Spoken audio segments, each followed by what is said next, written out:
Hello everyone, कैसे हैं आप सब। आई होप आप सब अच्छे ही होंगे। Welcome to my YouTube channel kitchen tips with Isha. दोस्तों, अक्सर हम रोटी बनाते समय कुछ ऐसी गलतियां करते हैं जिसके कारण हमें काफ़ी सारी प्रॉब्लम्स को फेस करना पड़ता है। तो आज की वीडियो में ही मैं कुछ आपको ऐसी गलतियां बताने वाली हूं। तो आप अगर इन गलतियों को नहीं दोहराएंगे तो आप काफ़ी सारी बीमारियों से भी बचे रहेंगे और हेल्दी जीवन जी पाएंगे। चलिए देख लेते हैं ये गलतियां कौन सी हैं जिन्हें हमें नहीं दोहराना चाहिए आज की टिप्स में। चलिए दोस्तों, हमारी सबसे पहली टिप होने वाली है कि हम रोटी गूंथने के सबसे पहली टिप होने वाली है कि हम रोटी बनाने के लिए सबसे पहले हम क्या करते हैं, हम आटा जो है छानते हैं। आटा छानने के बाद हम सबसे पहली गलती क्या करते हैं कि ये हमारा जो आटा छानने के बाद ये जो छलनी में हमारा चोकर बच जाता है वो हम क्या करते हैं, हम इसको उठा के फेंक देते हैं। इसका हम इस्तेमाल नहीं करते हैं। वैसे तो आप ये सोच रहे होंगे जब हमने इसका इस्तेमाल करना ही नहीं तो हमने इसको छाना क्यों। तो छानने का मेरा मेन पर्पस ये है कि इसके अंदर जितनी भी कोई भी अगर इसके अंदर कोई कंकड़ है या पत्थर है या कोई भी ऐसा तीला या छिलका वगैरह है जो कि हमारे लिए यूज़फुल नहीं है, वो हम इसमें से निकाल के फेंक देते हैं। और कई बार तो ऐसा होता है कि जैसे कि रेनी सीजन है कि अगर हम बिना छाने इसको इस्तेमाल करेंगे तो कुछ ना कुछ इसके अंदर कीड़ा सुसरी वगैरह जो भी है वो इसके अंदर आ जाएगी। तो हमें सबसे पहला काम तो करना होता है कि आटे को छानना होता है। अब हमने ये आटा छान लिया। अब हम जो लेडीज़ जो है मेन गलती क्या करती हैं, आटा छानने के बाद इस वाले चोकर को उठा के फेंक देती है, जबकि हमें इसको चोकर को कभी भी फेंकना नहीं है।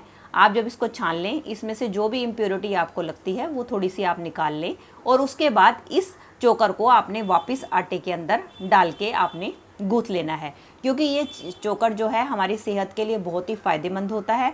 इस चोकर के अंदर हमारे आटे का जो है सब कुछ फाइबर जो होता है आटे का, हमारा सारा फाइबर हमारा इसी के अंदर होता है। अगर हम इसको आटे के अंदर इंक्लूड नहीं करते हैं तो क्या होता है, ये आटा जो है हमारे लिए एक किस्म से मैदे का काम करता है, जो कि हमारे आंतों में जाके ये फंस जाता है और ये हमारे शरीर के डाइजेशन के लिए अच्छा नहीं होता। खासकर जिन लोगों को कब्ज की शिकायत रहती है तो आपने देखा होगा उन लोगों को ही ज़्यादातर कब्ज की शिकायत रहती है जो कि फाइबर का कम इस्तेमाल करते हैं। फाइबर चाहे हम जितनी मर्जी दाल सब्जी और किसी चीज़ से ले लें, लेकिन जब हमें प्योर फाइबर इस चोकर से मिल रहा है तो हमें इसको बिल्कुल वेस्ट नहीं करना चाहिए और इस चोकर को इंक्लूड करके ही आपको आटा गूँथना चाहिए। इसलिए नेक्स्ट टाइम जब भी आप आटा गूँथें तो ये गलती कभी ना करें, इस चोकर को आप कभी भी डस्टबिन में या कहीं भी ना फेंकें इसको। चलिए अब हम इसको गूँथ लेते हैं आटे को। सेकंड चीज़, जब भी आप आटा गूँथें तो आप कोशिश करें कि इसको मिट्टी के बर्तन में ही गूँथें। वैसे तो आप जानते ही हैं कि आजकल धीरे धीरे पुराना फैशन आता जा रहा है और हम मिट्टी का इस्तेमाल करने लगे हैं, लेकिन ज़्यादातर घरों में अभी तक मिट्टी के बर्तन नहीं आए हैं। लेकिन जो कुछ पुराने लोग हैं उनके घर पे तो मिट्टी के बर्तन मिल जाते हैं, लेकिन नई जनरेशन में अभी तक मिट्टी के बर्तन ज़्यादातर हमारे घरों में नहीं आए। जैसे कि अभी तक मेरे घर पे भी कोई मिट्टी का बर्तन नहीं है। अगर आपके घर मिट्टी की कोई हांडी पड़ी है या आपके घर कोई बाउल सा पड़ा है मिट्टी का, तो आप उसके अंदर भी इसको गूँथ सकते हैं। जो है मिट्टी के बाद दूसरा हमारा जो सबसे हेल्दी ऑप्शन होता है आटा गूँथने का वो होता है हमारा कांच। और उसके बाद थर्ड ऑप्शन आता है हमारा इस तरीके से स्टील का। आप जब भी आटा गूँथें या तो आप सबसे पहला है मिट्टी में गूँथें, अगर आपके पास मिट्टी का बर्तन नहीं है तो आप कांच के बर्तन में गूँथें, अगर आपके पास कांच का नहीं है तो लास्ट ऑप्शन है कि आप इसका जो आटा है इस तरीके के स्टील के बर्तन में गूँथें। चलिए, अब आप सोच रहे होंगे कि मिट्टी के बर्तन में आटा क्यों गूँथना चाहिए। चलिए मैं आपको ये बता दूं कि मिट्टी के बर्तन में हमारे कुछ महत्वपूर्ण न्यूट्रिएंट्स पाए जाते हैं, जैसे कि कॉपर, मैग्नीशियम, फास्फोरस और आयरन। अगर हम मिट्टी के बर्तन में आटा गूँथते हैं तो ईजिली ये सब न्यूट्रिएंट्स जो है मिट्टी के बर्तन के थ्रू हमें ईजिली हमारे आटे में मिल जाते हैं, जिसके कारण अगर हमारे शरीर में इन न्यूट्रिएंट्स की कमी है तो वो कमी जो है हमारी मिट्टी के बर्तन में आटा गूँथने से पूरी हो जाती है। एक अगली गलती मैं बता दूं कि जो मोस्टली लेडीज़ हैं आटा जो है इस तरीके के परात में गूँथती हैं। उससे क्या होता है, एक तो हमारा आटा जो है चारों तरफ फैल जाता है और कई बार गूँथते गूँथते ऐसा होता है कि वो आटा कई बार बाहर भी उछल के गिर जाता है। और दूसरा क्या है, आटा जो है फैलता है और हमारे सारे परात में लग जाता है, जिससे आटे की वेस्टेज भी काफ़ी होती है। तो हमेशा आटा गूँथने के लिए आप इस तरीके के गहरे बर्तन का ही इस्तेमाल करें। चाहे तो जैसे कि मैं कांच के बाउल में गूंथ रही हूँ, तो अगर आपको स्टील में गूंथना है तो आप इस तरीके के गहरे जो बर्तन होते हैं उसका इस्तेमाल करें। उससे क्या होगा, आपका आटा जो है एक तरफ ही इकट्ठा रहेगा और जब आप उसको गूंथेंगे तो उसकी आपकी जो पकड़ है आटे गूंथने की वो भी अच्छी बनी रहेगी और आप इजीली आप नोट करेंगे, इसकी अपेक्षा आप इसमें इजीली आटा गूंथ पाएंगे। चलिए अब मैं अपने इस आटे को अपने बाउल में ट्रांसफ़र कर लेती हूँ। चलिए अब इसके बाद थर्ड टिप में मैं आपको बताने वाली हूँ कि जब भी हम आटा गूंथने के लिए पानी का इस्तेमाल करें तो आप इस बात का ध्यान रखें कि आपका पानी हमेशा ढका हुआ होना चाहिए और कोशिश करें कि आपका जो पानी है, तो आप इस बात का ध्यान रखें कि आपका पानी जो है इस तरीके से ढका हुआ होना चाहिए। आपका पानी जो है बिना लिड के नहीं होना चाहिए, क्योंकि अगर आप ऐसा करेंगे तो आपको पता ही नहीं चलेगा कि अनजाने में कितने सारे कीटाणु जो है आपके पानी में चले गए, जो कि आप जब उससे आटा गूंथेंगे तो वही कीटाणु जो है आपके आटे में चले जाएंगे और ये आपको जो है बीमार कर देंगे। इसलिए हमेशा जब भी आटा गूंथे तो कोशिश करें स्टील के बर्तन का या कांच के बर्तन का इस्तेमाल करें और वो बर्तन जो है ढका हुआ होना चाहिए।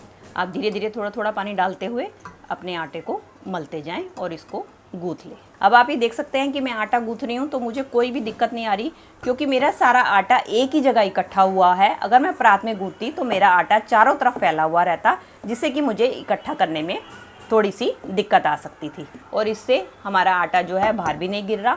आपने नोट किया होगा हमारे जो है बड़े बुजुर्ग या हलवाई के आपने कभी देखा होगा, या आप शादी ब्याह में कहीं गए होंगे तब भी आपने मोस्टली नोटिस किया होगा कि वो आटा जो है वो भी जो है पतीले या ऐसे भगोने में गूंथते हैं जो कि।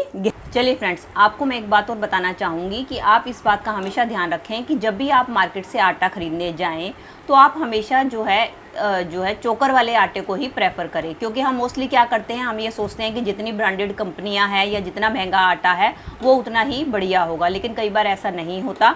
जैसे कि मोस्टली हम थैली वाला आटा लेते हैं तो आपने नोटिस किया होगा कि उसमें चोकर जो है आपका बहुत कम निकलता है। तो इसलिए जब भी आप लें, चाहे महंगा लें या सस्ता लें आटा, जैसा भी आटा लें, बस इस बात का ध्यान रखें कि आपके आटे में जो है चोकर की मात्रा ज़्यादा होनी चाहिए।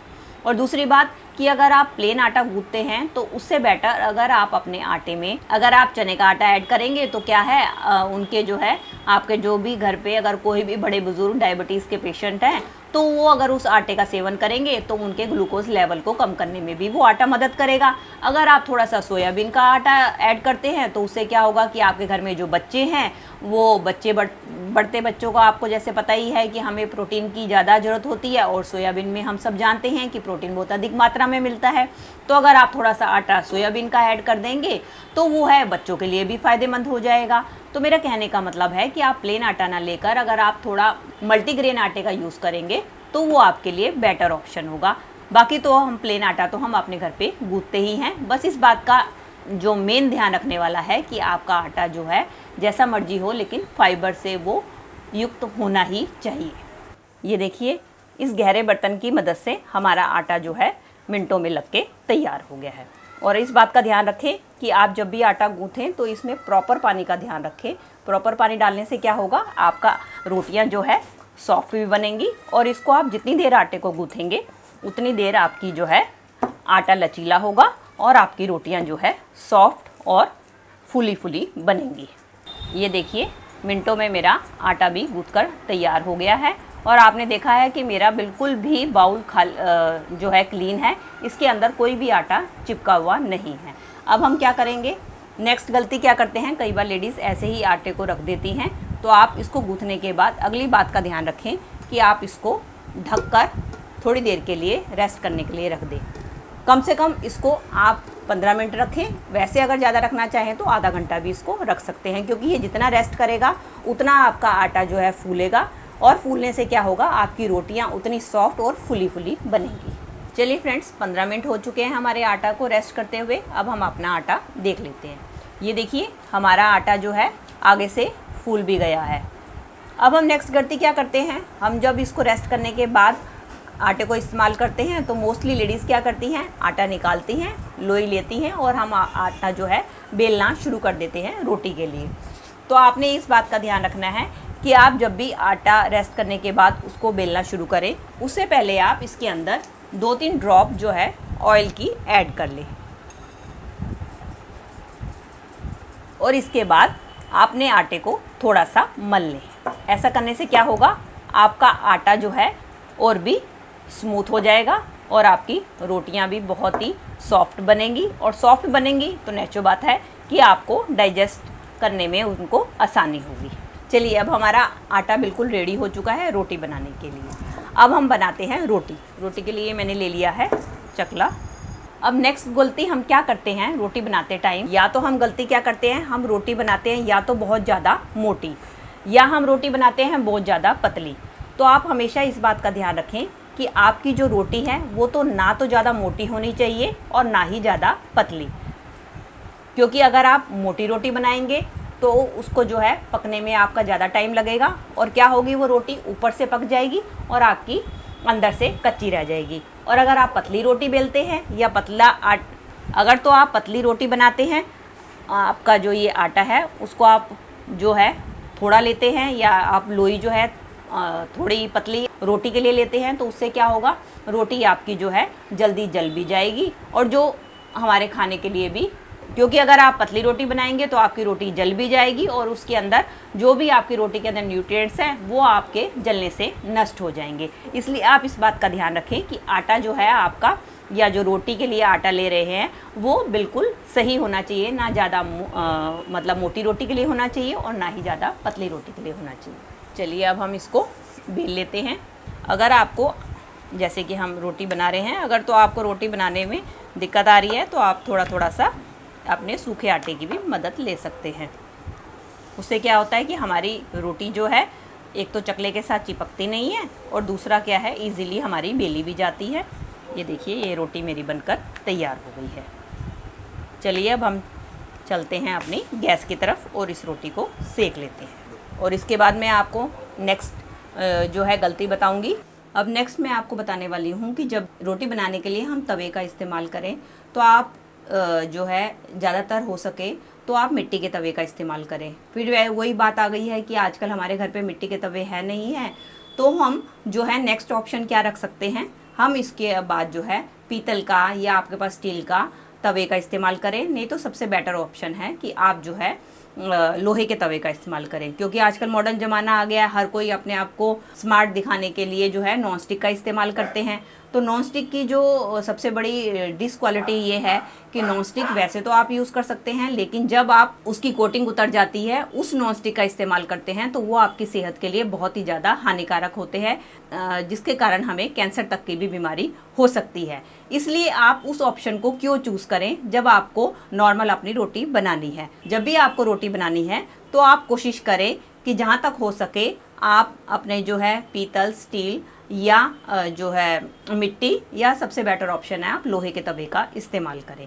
लोहे के तवे का एक फ़ायदा तो ये होता है कि एक तो हमारी रोटी इस पे जलती नहीं है, और दूसरा क्या है कि लोहे के जो गुण हैं जो है हमारी रोटी में भी आते हैं। आप सब जानते हैं लोहे से हमें आयरन मिलता है, और हमें इसके कारण हमें आयरन की डेफिशिएंसी भी नहीं होती है। चलिए, अब अगला स्टेप ये है कि हम ये चेक कर लें कि हमारा तवा गर्म है कि नहीं है। उसके लिए हम मोस्टली जो है अपने हाथ को इस तरीके से देखते हैं कि हमारा तवा गर्म है कि नहीं है। अगर आप ऐसा करना नहीं चाहते, आपको डाउट है, तो आप क्या कर सकते हैं, थोड़ा सा आटा जो है इस तवे के ऊपर डाल दें। इस तरीके से आटा आप उसके ऊपर डाल दें। जैसे ही आपका आटा थोड़ा सा रंग बदलने लगे या ब्राउनिश हो जाए, तो आप ये समझ जाएं कि आपका तवा जो है गर्म हो चुका है। तो आप इससे जो है अपने आटे को निकाल लें। इससे क्या होगा, एक फ़ायदा तो ये होगा कि आपको पता चल जाएगा कि आपका तवा गर्म हुआ है कि नहीं, और दूसरा क्या है, सूखा आटा लगाने से जो है आपकी जो है तवे पे थोड़ी सी ग्रीसिंग भी हो जाती है। क्योंकि अगर जैसे ही आप धो के तवा जो है गैस के ऊपर रखते हैं और उसके बाद रोटी डालते हैं, तो आपकी रोटी के चिपकने के भी चांसेस काफ़ी बने रहते हैं। चलिए, अब हम इसके अंदर डाल देते हैं अपनी रोटी।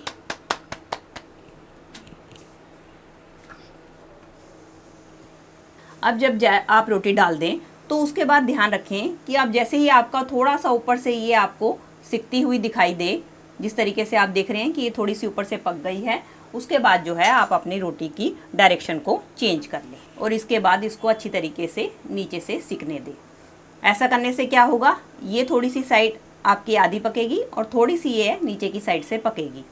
अब हम क्या करेंगे, अब आपने देखा होगा कि जब आपके इस तरीके से थोड़ी थोड़ी सी इधर की साइड पे आपके थोड़ा थोड़ा सा ये पकना शुरू होगा, तो मैं आपको बता रही हूँ कि जो मोस्टली लेडीज जो है गलती क्या करती हैं कि जैसे ही हमारी रोटी यहाँ से पकती है तो वो अपनी रोटी को सेकने के लिए मोस्टली इस तरीके से गैस के ऊपर अपनी रोटी सेकते हैं। तो सबसे बड़ी गलती हमारी यही होती है कि हम जो रोटी को है जल्दी के चक्कर में गैस के ऊपर सेकते हैं, जबकि गैस के ऊपर आपको रोटी को बिल्कुल भी नहीं सेकना है। उसको मैं आपको बाद में बताती हूँ, इतनी देर में रोटी जल जाएगी, इसलिए मैं आपको पहले ये बता दूँ कि जैसे ही आपके इस तरीके से थोड़े थोड़े से आप देख पा रहे हैं कि इस तरीके से ब्राउनिश डॉट डॉट से आ गए हैं, उसके बाद आपने लेना है कोई भी आपका साफ़ कपड़ा और उसकी मदद से आपने अपनी रोटी को इस तरीके से हर साइड से घुमाते हुए पकाना है। ये देख सकते हैं, ये पीछे से भी रोटी अच्छी तरीके से पक चुकी है। और आप इस बात का ध्यान रखें कि जहाँ से आपकी कच्ची रोटी हो उधर की तरफ से आप पहले इसके साइड्स को पकाएं। और आप हमेशा अपनी रोटी को बिल्कुल प्रॉपर पकाकर ही इसका इस्तेमाल करें, क्योंकि अगर आप आधी कच्ची पक्की रोटी बनाएंगे तो वो भी आपके डाइजेशन को सूट नहीं करेगी और ये आपका जो है पेट भी खराब करेगी और आपको अपच जैसी कई समस्याओं को झेलना पड़ेगा। ये देखिए, अब हमारी रोटी बनकर तैयार हो गई है। अब हम इसको एक प्लेट में निकाल लेते हैं। आप देख सकते हैं ये आगे से और पीछे से आपकी सब तरफ से पक चुकी है, ज़्यादा ही पक गई कम। अब हम इस रोटी को अपनी प्लेट में निकाल लेंगे। अब जो मैं आपको बता रही थी कि रोटी हमें जो है गैस के ऊपर क्यों नहीं सेकनी चाहिए, क्योंकि गैस के ऊपर रोटी सेकते हैं तो उसका सबसे जो है गलत इफेक्ट हमारी रोटी के ऊपर ये पड़ता है कि हमारी रोटी के अंदर जो है ये हमारी जो गैस है हमारी रोटी के अंदर चली जाती है। देखा होगा आपने आजकल की ये समस्या कितनी ओपन हो गई है कि हमारे छोटे बच्चों तक को भी आजकल एसिडिटी या गैस की प्रॉब्लम रहती है। वो ज़्यादातर इस कारण रहती है क्योंकि हम जल्दी के चक्कर में अपनी रोटियाँ तवे के ऊपर सेक करना गैस के ऊपर सेकते हैं, डायरेक्ट गैस के ऊपर सेकते हैं, जिसके कारण उसकी जो गैस है वो हमारे रोटी के अंदर चली जाती है और वही हमारे पेट में जाकर हमारी जो है एसिडिटी नहीं, हमारे शरीर में जाके गैस की प्रॉब्लम क्रिएट करती है। इसलिए अगर आप बीमारियों से दूर रहना चाहते हैं और अपना स्वस्थ जीवन बिताना चाहते हैं तो आप रोटी को हमेशा जो है तवे के ऊपर ही सेकें। घी का इस्तेमाल करें। अपनी रोटी को चौपड़ने के लिए आप सूखी रोटी ना खाएं और उसके ऊपर घी का इस्तेमाल करें। और आपको पता ही है जैसे कि देसी घी का हम अपनी रोटी को चौपड़ने के लिए इस्तेमाल करते हैं। एक तो घी जो है हमारे शरीर में लुब्रिकेंट का काम करता है, हमारी आंतों को जो है चिकनाई प्रदान करता है, जिससे कि हमें कब्ज की समस्या नहीं रहती। और दूसरा जो है देसी घी हमें ज़रूर खाना चाहिए, क्योंकि जिन लोगों को कोलेस्ट्रॉल की भी प्रॉब्लम रहती है अगर वो देसी घी का इस्तेमाल करते हैं, क्योंकि देसी घी में ऐसे सैचुरेटेड फैट पाए जाते हैं जो कि हमारी जो बैड कोलेस्ट्रॉल को कम करके अच्छे कोलेस्ट्रॉल को बढ़ावा देते हैं। इसलिए आप जब भी रोटी का इस्तेमाल करें तो उसके ऊपर ज़रूर से ज़रूर देसी घी का इस्तेमाल करें। और अगर आपका देसी घी गाय का है तो वो और भी बढ़िया है, क्योंकि अगर आप भैंस का देसी घी इस्तेमाल करते हैं तो उसमें कोई बुराई नहीं है। बस भैंस के घी में ये होता है कि थोड़ा सा फैट ज़्यादा होता है। बाकी घी आपके लिए दोनों बहुत बढ़िया हैं। गाय का घी आपके लिए ज़्यादा फ़ायदेमंद है। आप जो घी चाहे इस्तेमाल करना चाहें वो कर सकते हैं। दोस्तों ये थी मेरी आज की वीडियो। आई होप आपके लिए ये काफ़ी यूज़फुल रही होगी। अगर दोस्तों आपको मेरी वीडियो ज़रा सी भी अच्छी लगी है तो प्लीज़ इसे लाइक, शेयर और कमेंट करिए। और इसी तरीके से मेरी और भी यूज़फुल वीडियो देखने के लिए मेरे चैनल को बेल आइकन के साथ सब्सक्राइब कर दीजिए। मिलती हूँ नई वीडियो के साथ। Till then take care and bye bye.